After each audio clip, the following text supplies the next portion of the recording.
As you're going through the lessons found at the beginning of Unit 3, you're dealing with adjectives, words that describe people, and specifically we're talking about people's physical makeup, their appearance. And as you're working with adjectives, undoubtedly you're understanding, you're discovering that they change in their form. Unlike in English, I would say I am tall, my wife is tall, my children are tall. Whether I'm talking about one person or two people, a male or a female, no change in their form, the form of tall, the adjective, in English. However, in French, you see that adjectives change in their form depending upon whom or what they are describing. I say what also because this applies to describing a noun. For the moment, we're only dealing with describing people, but this will also be an issue when you're having to describe a noun, whether the noun is masculine or feminine. We'll talk about that later. However, for up to this point, you've learned, for example, beau describes a man, belle describes a woman, vieux describes a man, vieille, a woman, grand for, let's say, a boy, grande for a girl. So you hear the change in the adjective. So what is that change specifically? How is it made? And how do we know which form we're being taught? Well, when you're initially taught a new adjective, grand, petit, gros, mince, fort, faible, and a whole host of others, you're being taught by the ULAT, and also in a dictionary, this is the form you'll see, the masculine singular form of an adjective. That means you're taught the form that an adjective will take when it's describing a man or a boy or a masculine noun, and only one man or one boy or one thing, which is masculine. Okay, so it's the masculine singular form of the adjective you're being taught initially. So you need to learn how to make modification of that adjective to go to the feminine form and also to go to a plural form. Orally, the issue of going to the plural form will not be a consideration, with a few slight exceptions. But it's really the change from masculine to feminine we want to focus on. And so you've learned it up to this point. When I describe that a man, I'd say il est grand, but a woman, elle est grande. Elle est grande.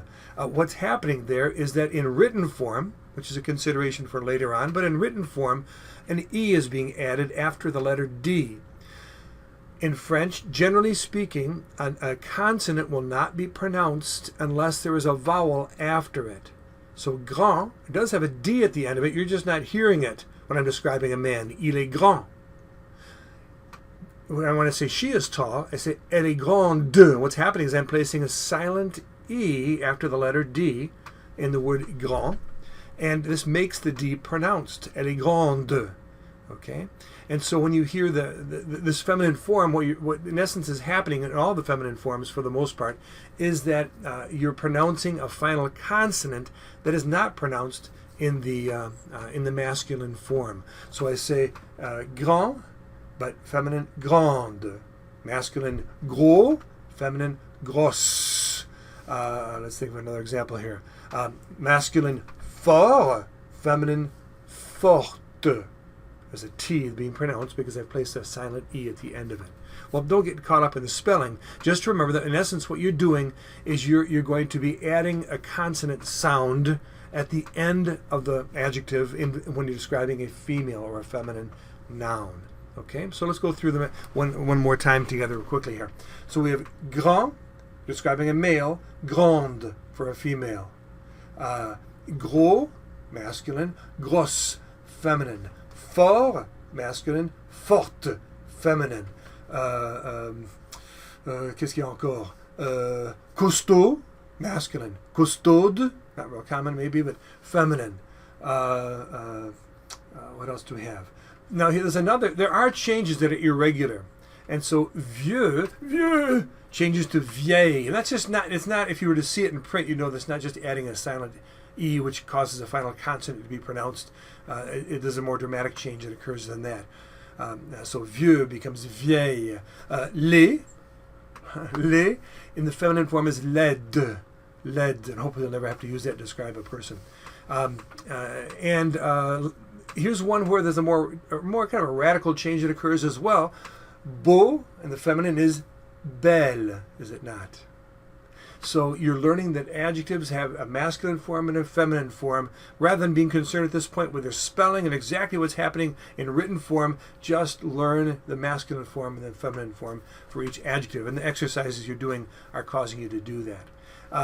There is also a need to make a change from the singular to the plural form of an adjective. If I'm describing one man, I say il est grand.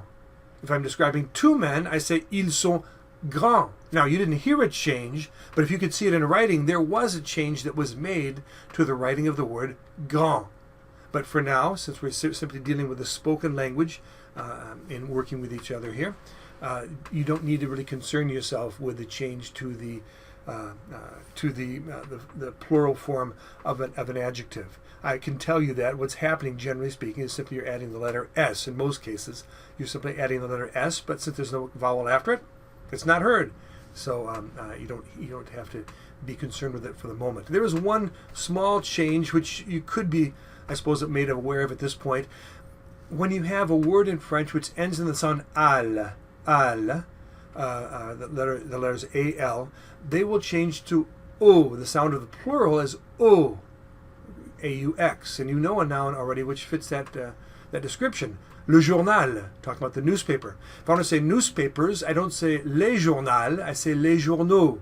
Les journaux. So the al changes to O. Now that wasn't an adjective, that was a noun. There is an adjective, for example, général, for general. In the plural is généraux.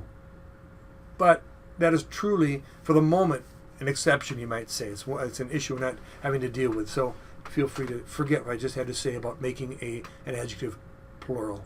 So your concern is making them feminine. There are two forms, a masculine form and a feminine form. The masculine one is what I'm initially teaching you, and then you also hear the feminine forms, and that's where your focus should be. All right, you may at this point go beyond this video. Look down below at the activities that are proposed to you and carry them out, and I'll see you soon. Au revoir.